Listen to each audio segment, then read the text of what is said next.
લોકસભાની ચૂંટણીમાં ભાજપ દ્વારા 2014 જેવું જ પરિણામ ફરી લાવવા માટે પ્રયાસ કરવામાં આવી રહ્યો છે।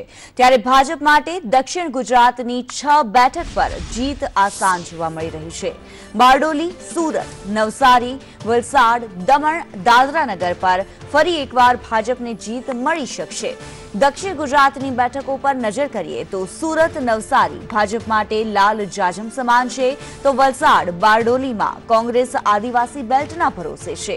દમણ, દાદરાનગરમાં કોંગ્રેસ માટે કપરા ચઢાણ જેવી સ્થિતિ છે, ત્યારે સુરત અનામત આંદોલનનો ગઢ છે। છતાં 2017ની વિધાનસભામાં ભાજપે સુરતની 12 બેઠકો કબજે કરી છે।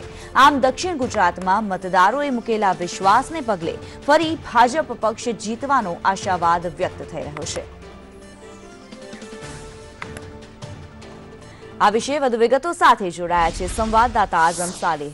આઝમ, જે પ્રમાણે પડઘમ વાગી રહ્યા છે લોકસભા ચૂંટણીના, ત્યારે જે દક્ષિણ ગુજરાતની બેઠકો છે તેને લઈને શું માહોલ જોવા મળી રહ્યો છે?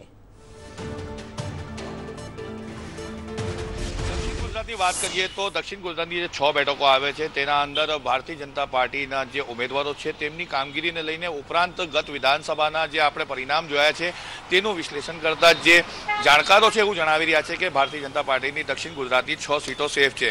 મહત્વની જો કાંટાની ટક્કરની જો અગર સામનો કરવાનો આવશે તો તે છે માત્ર બારડોલી લોકસભા ઉપર, કારણ કે બારડોલી લોકસભાની આપણે વાત કરીએ તો તેના અંદર 3 વિધાનસભા એવી છે કે જે કોંગ્રેસ પાસે છે, પરંતુ જે ભૂતકાળનો આપણે જોઈ રહ્યા છે જ્યારે ધારાસભ્યો કોંગ્રેસ માંથી ભાજપમાં આવી રહ્યા હતા ત્યારે દક્ષિણ ગુજરાતમાંથી એક પણ કોંગ્રેસનો ધારાસભ્ય ભારતીય જનતા પાર્ટી તરફ ના ખેંચવામાં આવ્યો હતો। એ પણ એક પરિબળો બતાવી રહ્યા છે કે ભારતીય જનતા પાર્ટીની રણનીતિ જે છે તે સમગ્ર દક્ષિણ ગુજરાતના ઉપર કેવી રીતે ચાલી રહી છે।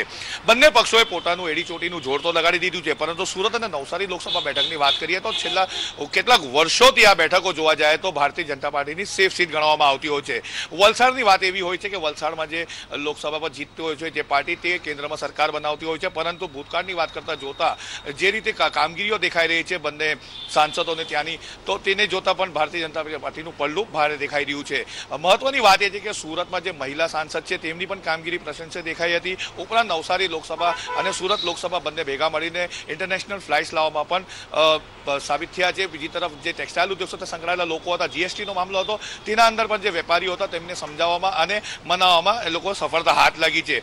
બારડોલી લોકસભાની વાત કરીએ તો બારડોલી લોકસભા એવી છે કે જેના અંદર 3 કોંગ્રેસની વિધાનસભા હોવા છતાં પણ હજુ પણ કોંગ્રેસ ત્યાં આંતરિક જૂથવાદ અને કોંગ્રેસે પોતાની છબી જે રીતે ત્યાં ખરાબ કરી નાખી છે અત્યાર સુધીમાં જાણકારોનું કહેવું છે, તેના કારણે બારડોલી લોકસભા પર કોંગ્રેસ હાલ પણ કમજોર દેખાઈ રહી છે, પરંતુ ત્યાં કોંગ્રેસ દ્વારા એડીચોટીનું દોર પણ લગાડવામાં આવી રહ્યું છે। પરંતુ છેવટે એક વાત જે જાણકારો જણાવી રહ્યા છે, એક જ વાત છે કે દક્ષિણ ગુજરાતની 6 લોકસભા સીટ ભારતીય જનતા પાર્ટી માટે સેફ દેખાઈ રહી છે।